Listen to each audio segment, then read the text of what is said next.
नमस्कार, यो खबर भित्रको खबर हो र म सरोज पौडेल।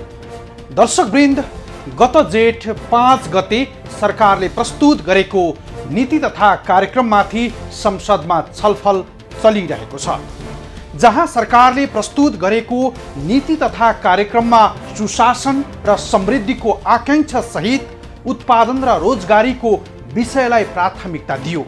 तर आगामी बजेट पुरानै परम्पराको निरन्तरता कि क्रमभङ्गता भन्ने मूल प्रश्न छ। स्वास्थ्य, शिक्षा, रोजगार, आर्थिक पुनरुत्थान र कृषिका लागि के कस्ता कार्यक्रमहरू समावेश छन्? आगामी बजेट कस्तो हुनुपर्छ? के सुधार गर्नु पर्ला यो बजेटमा? यही विषय लिएर उपस्थित भएका छौँ आजको खबर भित्रको खबरमा। जेठ 15 गते सार्वजनिक गर्ने बजेट उत्पादनमुखी होला कि उही वितरणमुखी? यो अहिलेको मूल प्रश्न हो। बजेट समग्र मुलुकको आर्थिक जीवन रूपान्तरण गर्ने दस्तावेज हो, जहाँ हरेक नेपालीको भविष्य जोडिएको हुन्छ।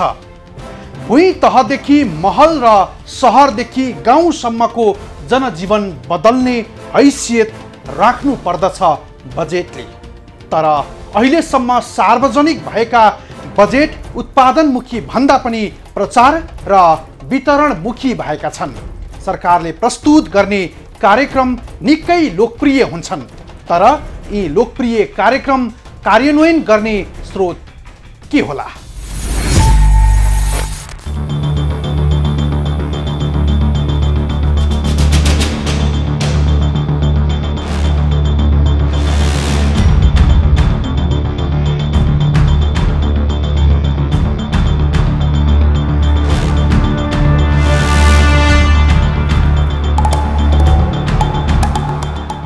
नयाँ बजेट वितरणमुखी कि उत्पादनमूलक?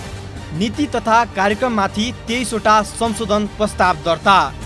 आगामी आर्थिक वर्ष 2080-81 को नीति तथा कार्यक्रममाथि प्रतिनिधि सभामा 20 र राष्ट्रिय सभामा 3वटा संशोधन प्रस्ताव दर्ता भएको छ। प्रतिनिधि सभामा 20वटा संशोधन प्रस्ताव र राष्ट्रिय सभामा 3वटा संशोधन प्रस्ताव गरी 23वटा दर्ता भएका छन्। गत जेठ 5 गते संघीय संसदमा राष्ट्रपति रामचन्द्र पौडेलले प्रस्तुत गरेको सरकारको नीति तथा कार्यक्रममाथि संघीय संसदमा छलफल चलिरहेको छ। सरकारले आर्थिक वर्ष 2080-81 का लागि करिब 17 खर्ब हाराहारीको बजेट ल्याउने तयारीमा छ। हुन त सरकारले बजेट ल्याउने कुरा त्यति ठुलो होइन, जसले हाम्रो अर्थतन्त्रको चित्र र चरित्रमा फेरबदल ल्याओस्। त्यो मूलभूत विषय नै यही हो। आगामी आर्थिक वर्षका लागि पनि सरकारले बजेट ल्याउँदैछ। बजेट ल्याउनु उसको नियमित प्रक्रिया पनि हो। तर सरकारले ल्याउने हरेक बजेट वितरणमुखी र प्रचारमुखी कि उत्पादनमुखी भन्ने कुरा महत्त्वपूर्ण हुन्छ। अहिलेको नीति तथा कार्यक्रममा परम्परालाई निरन्तरता दिएको भए पनि केही नयाँ कुरा पनि समेटिएको छ भन्छन् राष्ट्र बैङ्कका पूर्व गभर्नर दिपेन्द्र बहादुर छेत्री। दुईटैको बिचको हो, केही क्रम भङ्ग पनि गरेका छ है। धेरै जसो कुराहरू निरन्तरता बन्छ। र त्यो कसरी भन्नु पर्यो भनेदेखि अहिले अर्थतन्त्रले बेहोरेको चुनौतीहरू छन् नि, त्यसलाई चिर्नको लागि त नयाँ कुराहरू ल्याउने र क्रम भङ्ग नगर्ने हो भने त पार पाइँदैन नि। त्यसमाथि प्रखर प्रतिपक्ष भइराखेका बेलामा त अलिअलि चलमल गरेर जस्तो मात्रै गरेर त उहाँहरूले सरकार चलाउन गाह्रो हुन्छ। त्यस कारणले यो दुईटैको बिचमा क्रमभङ्गता पनि केही छ र अनि निरन्तरता त अब पहिलेदेखि अरूले सिकाइराखेको कुरो पनि चाहिन्छ। राष्ट्रिय योजना आयोगका अनुसार आगामी आर्थिक वर्ष 2080-81 का लागि रु 16 खर्ब 88 अर्ब 40 करोडको सीमाभित्र रही बजेट बन्नेछ, जुन चालु आर्थिक वर्षको विनियोजित बजेटभन्दा 1 खर्ब 5 अर्ब 43 करोडले कम हो। चालु आर्थिक वर्षका लागि सरकारले 17 खर्ब 93 अर्ब 83 करोड रुपैयाँको बजेट ल्याएको थियो। तर मध्यावधि समीक्षा मार्फत सरकारले बजेटको आकार 2 खर्ब 44 अर्ब रुपैयाँले घटाएको थियो। सुरुवाती विनियोजनको तुलनामा मध्यावधि समीक्षा मार्फत बजेटको आकार 14% घटाएर 15 खर्ब 49 अर्ब 79 करोड कायम गरिएको थियो। आगामी आर्थिक वर्षको बजेटमा पनि यही प्रवृत्ति नदोहोरिएला भन्न सकिन्न, किनकि राजनीतिक लोकप्रियताका लागि कनिका छरे झैँ बजेट छर्ने प्रवृत्ति आगामी वर्षको बजेटमा पनि दोहोरिने सङ्केत देखिएको छ। सम्भवतः विक्रम सम्वत 2031 यता ठुलो आर्थिक सङ्कट झेलिरहेको छ मुलुकले। आन्तरिक राजस्वमा चरम गिरावट आएको छ, जसले चालु खर्च धान्न सकेको छैन। गएको चैतसम्म 2 खर्बको हाराहारीमा चालु खर्च घाटामा रह्यो। यति बेला उत्पादन क्षेत्रहरू सङ्कुचित भएका छन्। राजस्व परिचालनमा देखिएको सङ्कुचन वैदेशिक सहायता परिचालनमा अनुदानको घट्दो प्रवृत्ति र विनिमय दरमा भएको वृद्धि मूल कारण हुन्। यो सँगै सामा ब्याज भुक्तानीमा पर्न सक्ने थप चाप तथा आन्तरिक ऋण भुक्तानीको व्यवहार समेतको दबाव छ हाम्रो अर्थतन्त्रमा। यी चुनौतीलाई गम्भीरतापूर्वक बोध गर्दै वितरणमुखी र प्रचारमुखी भन्दा उत्पादनमुखी बजेट ल्याउनु पर्ने बताउँछन् अर्थविद डाक्टर रमेश कुमार भण्डारी। अब विगतको एक्सपिरियन्सलाई हेर्ने हो भने बजेट ठुलो आकारको बनाउने तर त्यो प्राथमिक क्षेत्र भनेको ठाउँमा लगानी नै गर्न नसक्ने, जस्तो राष्ट्रिय महत्त्वपूर्ण आयोजनाहरू अहिलेसम्म एउटा बाहेक सुरु हुन सकेको छैन। त्यसै गरी अब हुनुपर्ने मलाई प्राथमिक क्षेत्र के लाग्छ भन्दाखेरि कृषि क्षेत्र, कृषिमा पनि खास गरी प्रोसेसिङ इन्डस्ट्रीहरू आउनुपर्छ। आइटी सेक्टरमा सरकारले लगानी गर्ने वातावरण बनाएको छैन, जसले गर्दाखेरि नेपालमा आइटीका प्रोफेसनलहरू धेरै छन् तर बेरोजगार हुनुपर्ने स्थिति छ। त्यो कारणले गर्दा सरकारले आइटी कम्पनी खोल्नको लागि एसएमईको रूपमा चाहिँ विकास गर्दै जानुपर्छ भन्ने मलाई लाग्छ। सरकार यी चुनौतीहरूको गहिरो अध्ययन र विश्लेषण नगरी बजेट हवाई सपनाहरू बाँड्ने कोसिस गरेको छ। जुन सरकारले सस्तो लोकप्रियताका लागि बाँड्ने सपनाले सरकारले लोकप्रियता त कमाउला तर मुलुकको अर्थतन्त्र थप सङ्कटमा पर्ने पक्का छ। अहिले अर्थतन्त्रमा देखिएका यी विभिन्न चुनौती र त्यसले आर्थिक सूचकहरूमा पारेको प्रभावलाई विश्लेषण गर्नुपर्ने जरुरी छ।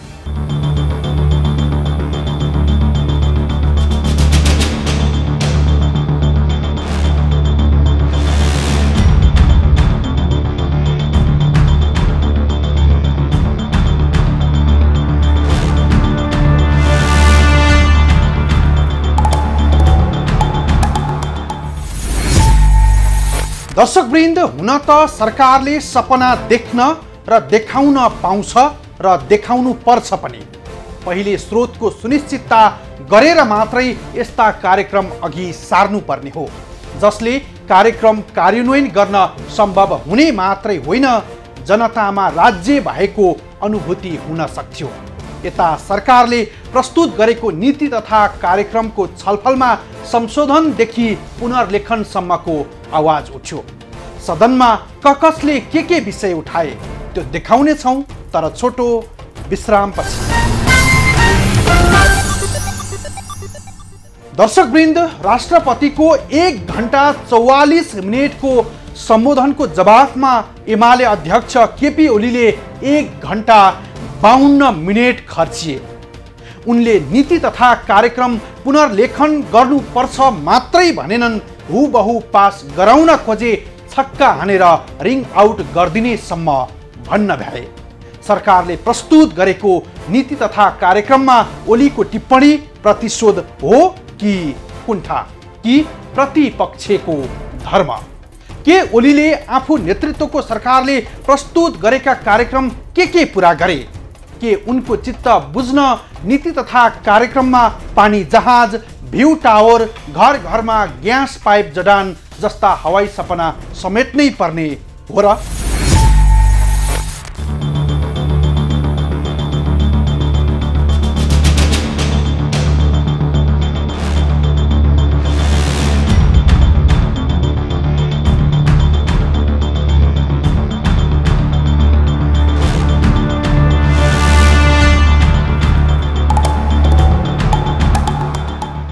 ओलीको कुण्ठा कि प्रतिशोध? गत जेठ 5 गते राष्ट्रपति रामचन्द्र पौडेलले 1 घण्टा 44 मिनेट लगाएर सङ्घीय संसदमा प्रस्तुत गरेको सरकारको नीति तथा कार्यक्रममाथि प्रतिनिधि सभामा छलफल चलिरहेको छ। आइतबार छलफलको सुरुमै प्रमुख प्रतिपक्षी दल नेकपा एमालेका संसदीय दलका नेता केपी शर्मा ओलीले भाग लिए। एमाले अध्यक्ष ओलीले सरकारले नीति तथा कार्यक्रम पुनर्लेखन गर्नुपर्छ मात्रै भनेनन्, हुबहु पास गराउन खोजे, पास गर्न नदिने चेतावनीले दिए। आइतबार संसदमा जारी बजेटको नीति तथा कार्यक्रममाथिको छलफलमा बोल्दै अध्यक्ष ओलीले प्रधानमन्त्री भन्ने बित्तिकै आफ्नो अनुहार सम्झेको तर्क गरे। उनले बजेटमा प्रधानमन्त्री कृषि आधुनिकीकरण जस्तो महत्त्वपूर्ण कार्यक्रम छुटाएको भन्दै आक्रोश पोखेका थिए। अर्थतन्त्र बिग्रिँदै जाँदा राष्ट्रिय जीवनका सबै आयामहरू गम्भीर रूपले प्रभावित हुँदै जान्छ। तर यो नीति दस्तावेज त्यसतर्फ उदासीन छ। उच्च दरको आर्थिक वृद्धि कसरी हासिल गर्ने, उत्पादन क्षेत्रमा लगानी कसरी बढाउने, लगानीका स्रोतहरू कसरी जुटाउने, स्रोतको बचत कसरी गर्ने, सार्वजनिक वित्त प्रणाली र वित्तीय क्षेत्रमा अनुशासन कसरी कायम गर्ने, बाह्य क्षेत्रलाई कसरी सन्तुलित बनाउने, सङ्कटापन्न अर्थतन्त्रलाई पुनर्जीवन दिई सुदृढ बनाउँदै कसरी आर्थिक स्थायित्व कायम गर्ने, यी समकालीन आवश्यकताका विषयमा सरकारले कुनै नीति कार्यक्रम दिन सकेको छैन। आर्थिक नीतिका हिसाबले प्रस्तुत दस्तावेज पोलिसी प्यारालाइसिसको नमुना बनेको छ। उनले प्रतिनिधि सभामा सरकारको नीति तथा कार्यक्रम प्रस्तुत गर्दा राष्ट्रपति रामचन्द्र पौडेलले खर्चेको 1 घण्टा 44 मिनटको जवाफमा ओलीले 1 घण्टा 42 मिनट समय खर्चिए। उनले त्यति जेलसम्म उखान टुक्कादेखि संसारभरका विषय जोड्न भएका थिए। प्रस्तुत नीति तथा कार्यक्रमले लक्ष्य स्पष्ट गर्न नसकेको उल्लेख गर्दै एमाले अध्यक्ष ओलीले फिर्ता लिएर पुनर्लेखन गर्न भनेका छन्। यो नीति कार्यक्रम कुनै पनि हालतमा देशलाई अगाडि बढाउन, देशको प्रतिष्ठा बढाउन, देशका जनताका समस्या समाधान गर्न, अर्थतन्त्रलाई ओह्रालो लाग्नबाट जोगाएर उँभोतिर लाने कुनै कुरामा पनि यो सक्षम छैन। जनताका समस्या यसले समाधान गर्न सक्दैन।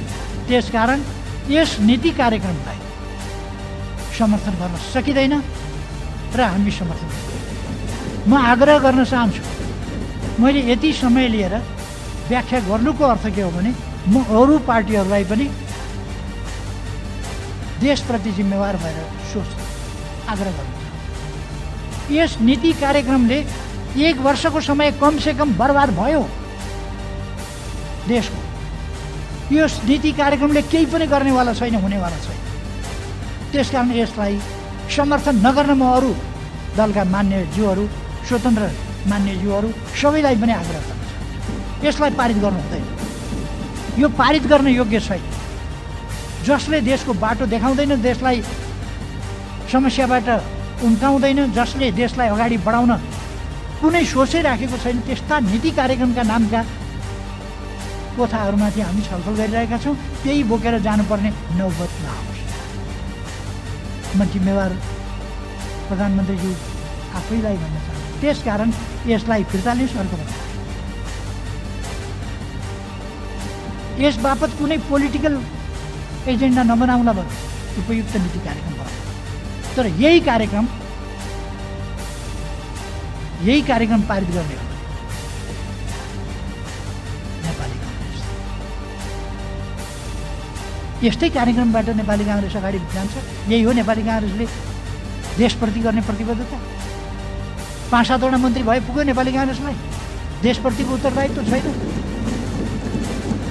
त्यसकारण कसैले पनि यसको पक्षमा टेबल ठटाउन कसरी सकिन्छ, कसरी समर्थन यसलाई गर्न सकिन्छ। त्यसर्थ म सबैलाई आग्रह गर्न चाहन्छु, यसलाई कुनै हालतमा समर्थन नगर्नु। पहिलो कुरा, सम्माननीय प्रधानमन्त्रीज्यूले फिर्ता लिनुहुन्न भने यसलाई छक्का हानेर पठाइदिनुपर्छ। ओलीको कुण्ठा यतिमा मात्रै रोकिएन। सरकारले प्रस्तुत गरेको नीति तथा कार्यक्रम पारित गर्न योग्य नभएकाले कङ्ग्रेसलाई समेत आफ्नो प्रस्तावमा समर्थन गर्न आग्रह गरेका थिए। संसदमा नीति तथा कार्यक्रमका विषयमा टिप्पणी गर्दै ओलीले कङ्ग्रेसको देशप्रतिको प्रतिबद्धता यही हो भन्दै प्रश्न गरेका थिए। तर यता प्रतिपक्ष दलका नेता ओलीले नीति तथा कार्यक्रम पुनर्लेखन गर्नु भनेको प्रतिपक्षको धर्म मात्रै हो भन्छन् राष्ट्रिय योजना आयोगका पूर्व उपाध्यक्ष जगदीश चन्द्र पोखरेल। प्रतिपक्षले कमजोरी औल्याउनु र साथसाथै त्यसमा चाहिँ एउटा प्रतिपक्षको भूमिका निर्वाह गर्नुपर्ने हुन्छ। त्यो भनेको के हो भने कति क्रिटिकल हुन्छ पऱ्यो, यो कुरो भएन। बजेटै ल्याउँदा पनि यो कुरा आउँछ, हामीलाई थाहा छ, प्रस्ताव आउँछ, यो चेन्ज गर्नु पऱ्यो भनेर नीतिगत रूपमा पनि यो। तर त्यसमा पुनर्लेखन भन्ने कुरा जाँदैन। सरकारले विचार गरेरै यो कुराले ल्याएको हुन्छ, त्यसको एक्सर्साइज भएको हुन्छ। सबै कुरा प्रतिपक्षले भनेअनुसारै पनि हुँदैन, सबै एकदम चाहिँ सत्ता पक्षले भने जस्तै सबै राम्रो भन्ने। त्यसमा यसमा पुनर्लेखन भन्नेतिर यो जानुपर्छ भन्ने मलाई लाग्दैन। जाने हामीहरूको संस्कार पनि होइन, त्यो प्रक्रिया पनि होइन, संसदीय व्यवस्थाभित्र त्यतातिर गइँदैन। सरकार त्यसको लागि कुनै जिम्मेवार हुन्छ, सत्ता पक्ष त्यसलाई पास गराउनु पनि यसको जिम्मेवारीभित्र पर्छ। पास गरेपछि कार्यान्वयन गर्ने क्रममा चाहिँ जान्छ। एमाले अध्यक्ष ओलीले प्रधानमन्त्रीलाई यतिसम्म भने कि प्रधानमन्त्रीले यो नीति तथा कार्यक्रम फिर्ता लिनुहोस्, अर्को बनाउनुहोस्। यस बापत कुनै राजनीतिक एजेन्डा नबनाउला, बरु उपयुक्त नीति तथा कार्यक्रम बनाउनुहोस्।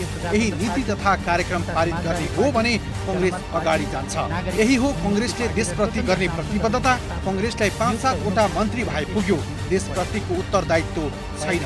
ओलीले प्रश्न गर्दै भने यसको पक्षमा टेबल कसरी हटाउन सकिन्छ।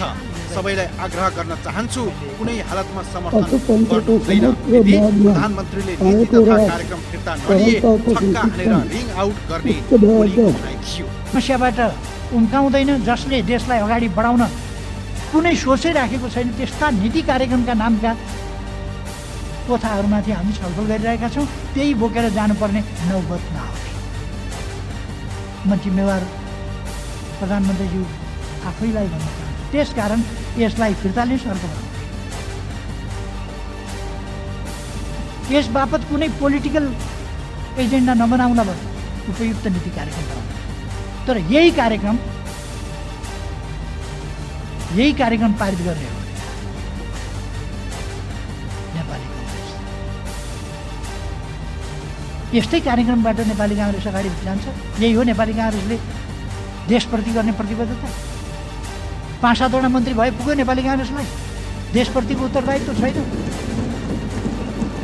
त्यसकारण कसैले पनि यसको पक्षमा टेबल छटाउन कसरी सकिन्छ, कसरी समर्थन यसलाई गर्न सकिन्छ। त्यसर्थ म सबैलाई आग्रह गर्न चाहन्छु, यसलाई कुनै हालतमा समर्थन नगर्नु। पहिलो कुरा, सम्माननीय प्रधानमन्त्रीज्यूले फिर्ता लिनुहुन्न भने यसलाई छक्का हानेर पठाइदिनुपर्छ।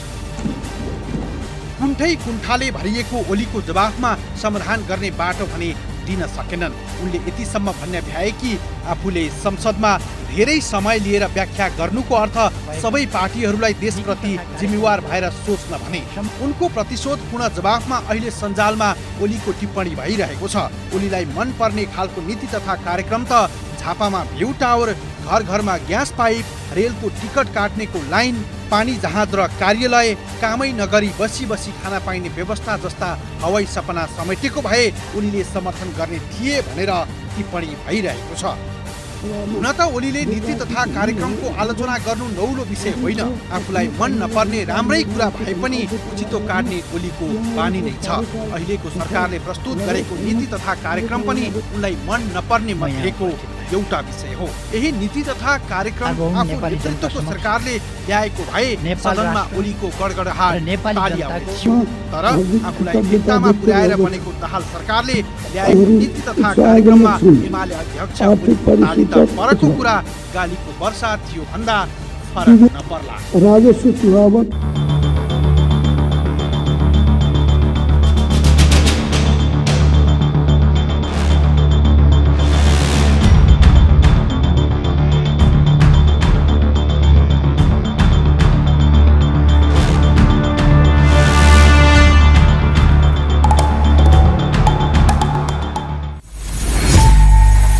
हो।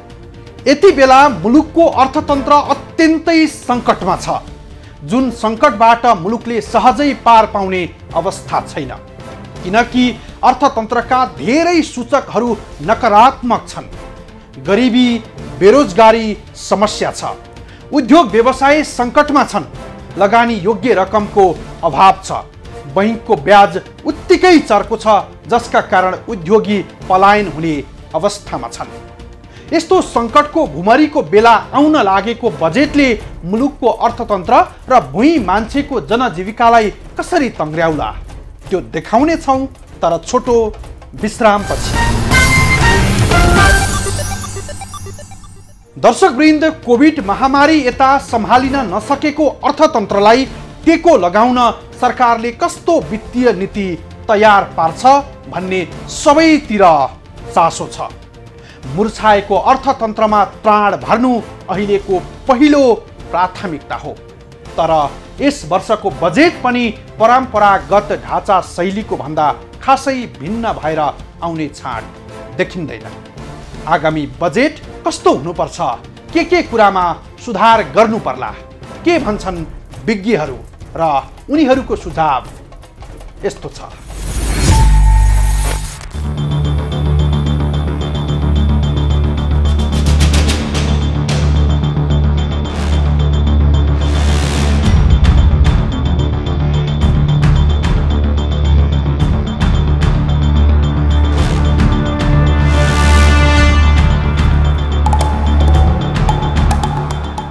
आगामी बजेट कस्तो ल्याउने, के सुधार गर्नु पर्ला। आर्थिक वर्ष 2080-81 को बजेट निर्माणको काम चलिरहेको छ। कोभिड महामारी यता सम्हालिन नसकेको अर्थतन्त्रलाई टेको लगाउन सरकारले कस्तो वित्तीय नीति तयार पार्छ भन्ने सबैतिर चासो छ। मुर्छाएको अर्थतन्त्रमा त्राण भर्नु अहिलेको पहिलो प्राथमिकता हो। यस वर्षको बजेट पनि परम्परागत ढाँचा शैलीमा खासै भिन्न भएर आउने छाटकाट देखिँदैन। हचुवाका भरमा बजेट तर्जुमा गर्ने, चालु खर्च र साधारण खर्च बढाएर लैजाने र आन्तरिक वित्तीय क्षेत्रमा परेको चापलाई कम गर्न करका दर बढाउने, पुँजीगत खर्च काट्ने परम्पराले यसपालि पनि निरन्तरता नै पाएको छ भन्छन् राष्ट्रिय योजना आयोगका पूर्व उपाध्यक्ष जगदीश चन्द्र पोखरेल।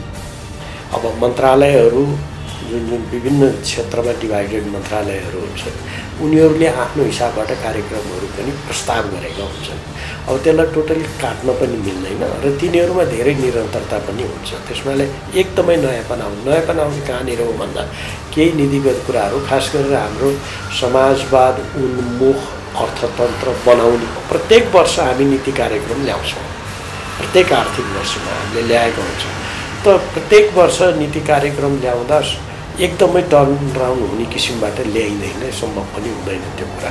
त्यसबाट कहाँ हेर्नुपर्ने हुन्छ भन्दा समग्र रूपमा यो अहिले आएको जुन नीतिका कुराहरू छन्, कार्यक्रम भन्दा पनि नीतिगत रूपमा जे कुरा भनिएको छ त्यसले मध्यकालीन भनेको करिब 5 वर्ष 3-4 वर्ष मोरलेस त्यो भित्र चाहिँ यसले असर पार्छ पार्दैन भनेर हेर्नु। हाम्रा यी जति पनि नीतिगत कुराहरू अहिले आएका छन् त्यो चाहिँ अब राज्यको सन् 2026 मा हामी ग्रेजुएट गर्छौँ। 26 पछि 2026 पछि अल्प विकसित मुलुकको स्तरबाट हामी चाहिँ विकासशील राष्ट्रमा ग्रेजुएट गर्छौँ। यो अहिले ल्याइएको नीतिले त्यसलाई हेल्प गरेको छ कि छैन, अथवा यो भित्र ती कुराहरू परेको छैन भन्दा प्रष्ट रूपमा आउनलाई चाहिँ गाह्रो भएको छ। त्यहाँनिर खास गरेर आर्थिक पाटोमा यो कुरो त्यो प्रष्ट रूपमा आउन सकेको छैन। पुँजीगत खर्चको विनियोजन गर्दा मन्त्री र नेताहरूका क्षेत्र प्राथमिकतामा पर्ने र अन्य अत्यावश्यक क्षेत्रलाई पनि व्यवस्था गर्ने परम्पराले निरन्तरता पाउने देखिन्छ। यस आर्थिक वर्षमा अनुमान भन्दा राजस्वको उठ्ती 30 देखि 40% कम भएपछि यसको सम्पूर्ण असर र मारमा पुँजीगत खर्चमा पर्ने तथा त्यसमा पनि निमुखा सांसदहरूका योजनामा पर्ने निश्चित छ। यता सरकारको पूर्ण वा आंशिक सेयर भएका 114 कम्पनी मध्ये 9वटा कम्पनीहरूले मात्र नाफा दिन सकेका छन्।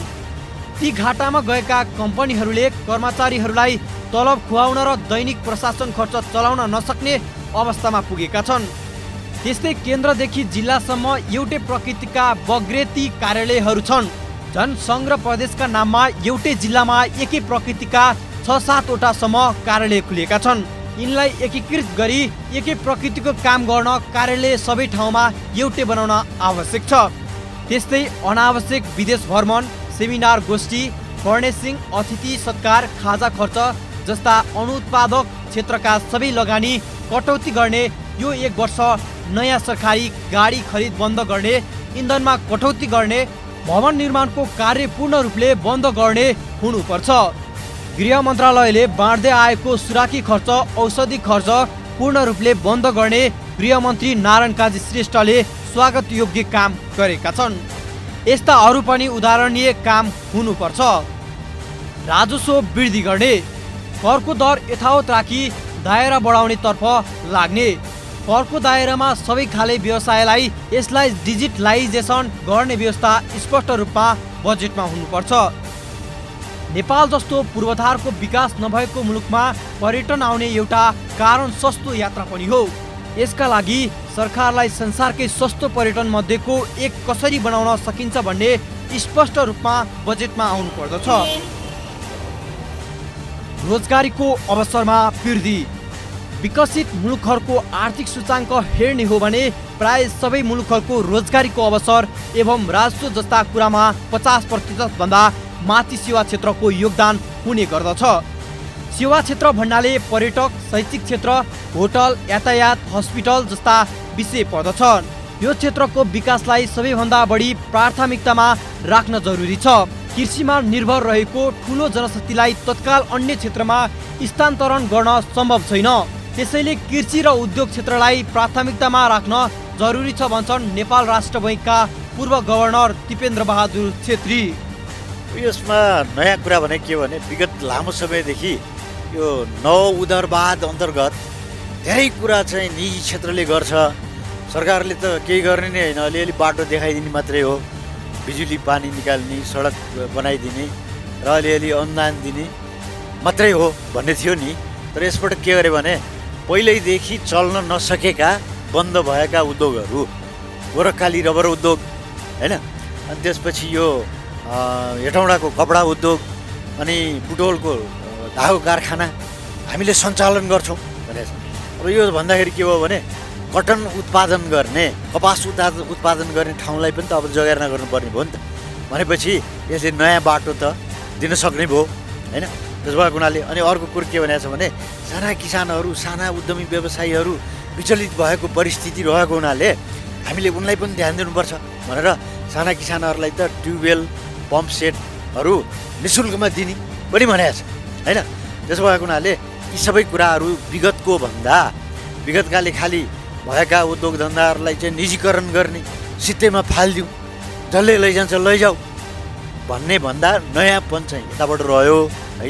परम्परागत कुराहरू त गरिनेछ, हुनेछ, हामी ध्यान दिन्छौँ भन्ने कुराहरू फेरि पनि छ। सङ्घीयता कार्यान्वयनपछि प्रतिनिधि सभा र प्रदेश सभाका लागि दोस्रो पटक सदस्यमा निर्वाचित भइसकेका छन्।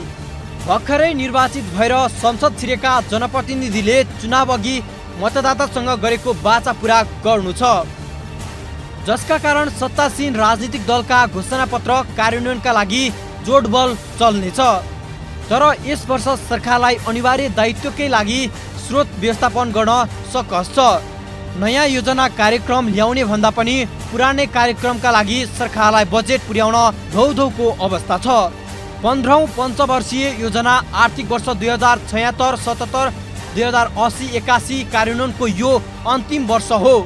सरकारले यो आवधिक योजनाको समीक्षा र 16औं आवधिक योजनाको तयारी यसै वर्ष थालिसक्नुपर्नेछ। नयाँ आवधिक योजनाका लागि गरिनुपर्ने कागजी काम पनि यसै वर्षभित्र टुङ्ग्याइसक्नुपर्नेछ। सामाजिक सुरक्षा र वृद्ध भत्ता चुनावी नारा बने, तर अहिले यसको आर्थिक भार राज्यले धान्न नसक्ने अवस्थामा पुगेको छ। चुनाव जित्ने अस्त्र र सस्तो लोकप्रियताको औजार बन्यो, कहिले रकम बाँड्ने त कहिले उमेर घटाउने नाममा। राष्ट्रिय परिचय पत्र तथा पञ्जीकरण विभागको तथ्याङ्क अनुसार हाल सामाजिक सुरक्षा भत्ता प्राप्त गर्ने सक्रिय लाभग्राहीहरूको सङ्ख्या 37,44,500 जना छन्। बजेटको करिब 13% सामाजिक सुरक्षामा जान्छ। सङ्घ सरकारले दिएको सामाजिक सुरक्षामाथि प्रदेश र स्थानीय सरकारले पनि आफू खुसी सामाजिक सुरक्षा भत्ता बाँडिरहेका छन्।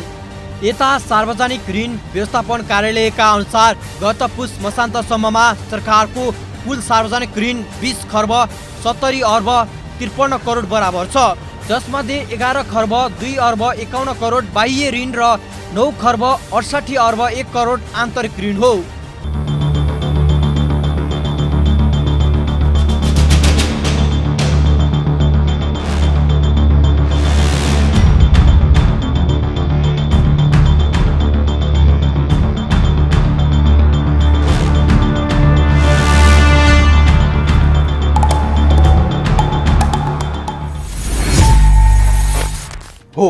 अहिले केन्द्रदेखि जिल्लासम्म एउटै प्रकृतिका बग्रेलती कार्यालयहरू छन्।